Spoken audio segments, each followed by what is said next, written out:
আসসালামু আলাইকুম রহমতুল্লাহি ওবরকাতুহু। সম্মানিত দর্শক, চলতি বছরের জুন মাস, অর্থাৎ এই যে আমরা জুন মাস অতিক্রম করছি, এই জুন মাস নিয়ে আমাদের রাজনৈতিক অঙ্গনে নানা রকম আশঙ্কা তৈরি হয়েছে। বিশেষ করে আমাদের যে মে মাসের ঘটনাপুঞ্জি, সরকারের সঙ্গে বিএনপির সঙ্গে এনসিপির, তারপর বিএনপির সঙ্গে জামাতের সঙ্গে অন্যান্য রাজনৈতিক দলের যে মনস্তাত্ত্বিক যুদ্ধ আমরা মে মাসে দেখেছি, এবং সেখানে বিএনপি যেভাবে তাদের শক্তি সামর্থ্য প্রদর্শনের চেষ্টা চালিয়েছে, তা পবিত্র ঈদুল আজহার কারণে অনেকটা স্থগিত হয়ে পড়েছে। এবং এই যে পবিত্র ঈদুল আজহার এই সময়টিকে সরকার অনেকটা ব্রিদিং টাইম হিসেবে গ্রহণ করেছে। বাংলাদেশের ইতিহাসে প্রথম টানা 10 দিনের উপরে সরকারি ছুটি, অফিস আদালত বন্ধ, কাজ নাই কর্ম নাই, যে যার মতো মানে তাদের যাকে বলা হয় সময় পার করার চেষ্টা করছে। পুরো রাষ্ট্র যখন অর্থনৈতিক সংকটে দিশেহারা, এবং আমাদের অর্থনৈতিক সংকটটা যখন একেবারে তৃণমূল পর্যায়ে পৌঁছে গেছে, এবছর কোরবানির যে পশুর চামড়া বিক্রি ক্রয়, কোরবানির পশুর হাট এবং সেই পশুর হাটের ক্রেতা বিক্রেতা ইজারাদার এবং যারা কোরবানি দিয়েছেন তারা সহ এই বছর যারা হজে গিয়েছেন, যে হৃদয় বিদারক দৃশ্য বিভিন্ন জায়গাতে হয়েছে এবং প্রতিনিয়ত হচ্ছে অভাবের কারণে, অর্থনৈতিক সংকটের কারণে। এরকম অবস্থা আমাদের এই বাংলাদেশে ইতিপূর্বে কখনো ঘটেনি। আর এরকম ঘটনা যখন ঘটছে, অর্থাৎ একদিকে কান্না, আবার অন্যদিকে মহল বিশেষের আনন্দ এবং উল্লাস। যাদের হাতে টাকা আছে তারা এই সময়টিকে নিজেদের জন্য স্বর্গরাজ্য বানানোর চেষ্টায় তারা ব্যস্ত। আমরা সেই যে বেগম পাড়ার কথা শুনেছিলাম, সেই বেগম পাড়া ফুলে ফেপে আওয়ামী লীগ জমানাতে রীতিমতো বটবৃক্ষে পরিণত হয়েছিল। আর এখন সেই বেগম পাড়ার যে বিস্তৃতি, এটি এখন সুন্দরবন ছাড়িয়ে আমাজনের জঙ্গলে পরিণত হয়েছে।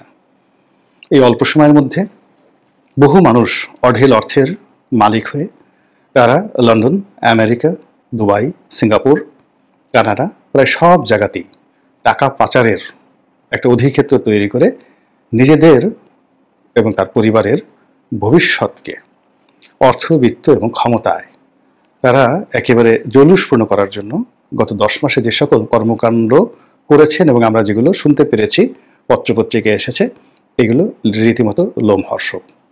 এরকম যখন একটা কন্ট্রাস্ট চলছে, ঠিক সেই সময়টাতে ডক্টর মোহাম্মদ ইউনূস শুধু পুরস্কার নিয়েই যাচ্ছেন, দেশের বাইরে চলেই যাচ্ছেন, এবং যেখানে যাচ্ছেন সেখানে একেবারে গোটা দুয়েক না হলে তো একটা অন্ততপক্ষে ডক্টরেট ডিগ্রি তার চাই, এবং ইংরেজিতে তার একটা ভাষণ দিতেই হবে কোনো বিশ্ববিদ্যালয়ের সভা সমিতি বা সেমিনারে। এরপরে বিদেশিদের সঙ্গে তার ছবি তুলতে হবে।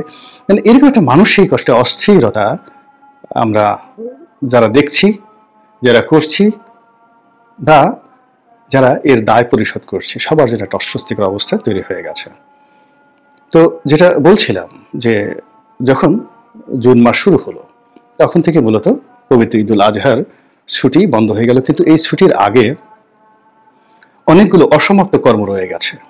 যেমন ঢাকা দক্ষিণ সিটি কর্পোরেশনের মেয়র পদ নিয়ে বিএনপি এবং সরকার একেবারে রীতিমতো মুখোমুখি অবস্থানে, কেউ কাউকে এক চুল ছাড় দিতে নারাজ, এবং এটা এই অফিস আদালত খোলার পর আবার নতুন করে শুরু হবে। এরপর সরকারের জুলাই চার্টার, এটা নিয়ে সেনাবাহিনীর সঙ্গে, পুলিশের সঙ্গে, বিএনপির সঙ্গে, রাজনৈতিক দলের সঙ্গে একটা ভীষণ রকম যাকে বলা হয় কুরুক্ষেত্র তৈরি হবার সম্ভাবনা রয়েছে। অর্থাৎ সরকার যদি যেভাবে একটা জুলাই চার্টার মানে একটা বিপ্লবী সরকার করতে চায়, এবং সেই বিপ্লবী সরকার করতে গিয়ে ডক্টর মোহাম্মদ ইউনূসকে আরো ক্ষমতাধর, তাকে রাষ্ট্রপতি হিসেবে নিয়োগ দান থেকে শুরু করে আরো যা কিছু করা হোক না কেন জুলাই চার্টারের অধীনে, তখন সেই বিপ্লবী সরকারের সঙ্গে এখন যেভাবে বিএনপি মোলাকাত করছেন বা বিএনপি যেভাবে তাদের সঙ্গে কথাবার্তা বলছেন, এটি বিপ্লবী সরকারের সঙ্গে একেবারেই সম্ভব হবে না। এটা মোর দ্যান মার্শাল ল, তার চেয়েও বড় কিছু হয়ে যাবে। ফলে এখন অনেকের যে আকুতি, অনেকের থ্রেট বা ক্ষমতার যে বিকেন্দ্রীকরণ, বিভিন্ন জায়গা থেকে ক্ষমতা যে এখন পরিচালিত হচ্ছে, ওটা বিপ্লবী সরকার হলে থাকবে না। এবং সরকার সেই জুলাই চ্যাপ্টার ঘোষণার মাধ্যমে একটা বিপ্লবী সরকার গঠনের দিকে যাচ্ছে, এবং এটা ছাড়া তাদের আর কোনো উপায় নেই এই মুহূর্তে। অন্যদিকে নির্বাচন নিয়ে তিনটি সম্ভাবনা এবং তিনটি আতঙ্ক, এবং একটি যাকে বলা হয় ত্রিমুখী সংঘর্ষ ধেয়ে আসছে, যেটি জুন মাসে শুরু হবে, জুলাই আগস্টে গিয়ে এটি একেবারে চূড়ান্ত রূপ ধারণ করবে। শোনা যাচ্ছে যে সরকার প্রথম থেকে যেটা চাচ্ছে, যে সরকার একটি নির্বাচন করতে চাচ্ছে, স্থানীয় সরকার নির্বাচন জাতীয় নির্বাচনের আগে। This is the first problem.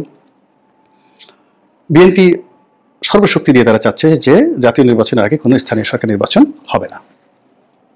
তো সরকার যে ব্লু প্রিন্ট নিয়ে এগুচ্ছে, সেখানে তাদের জন্য জাতীয় নির্বাচনের আগে অবশ্যই টিকে থাকতে হলে তাদেরকে স্থানীয় সরকার নির্বাচন করতে হবে, এবং এইভাবেই তারা তাদের মাস্টার প্ল্যান তৈরি করেছে। তারা তাদের এজেন্ট লোকজন ওইভাবে তারা তৈরি করে ফেলেছে, এবং ওইভাবে তারা এগুচ্ছে। এবং এখানে কোনো কারণে যদি ডক্টর মোহাম্মদ ইউনূস বা তার দল এনসিপি তারা যদি স্থানীয় সরকার নির্বাচনটা করতে না পারে, তাহলে সেক্ষেত্রে তাদের একটা নৈতিক পরাজয়, এবং বিএনপির বাকি যে সময় একটু রয়েছে সেটা বিএনপির কথার বাইরে তারা একটা টু শব্দ করতে পারবে না। গেল দ্বিতীয় সমস্যা। তৃতীয় সমস্যা হলো যে একটা গণভোট, সংবিধান প্রণয়নের জন্য নতুন সংবিধান প্রণয়ন, আগের সংবিধান বাতিল, অথবা একটা বিপ্লবী সরকারের যে ম্যান্ডেট, মানে বিপ্লবী সরকার তারা সিদ্ধান্ত নিল এবং ওটার এগেনস্টে তারা একটা গণভোট করলো, হোয়াট এভার মেবি, গণভোট যে কোনো বিষয় হতে পারে।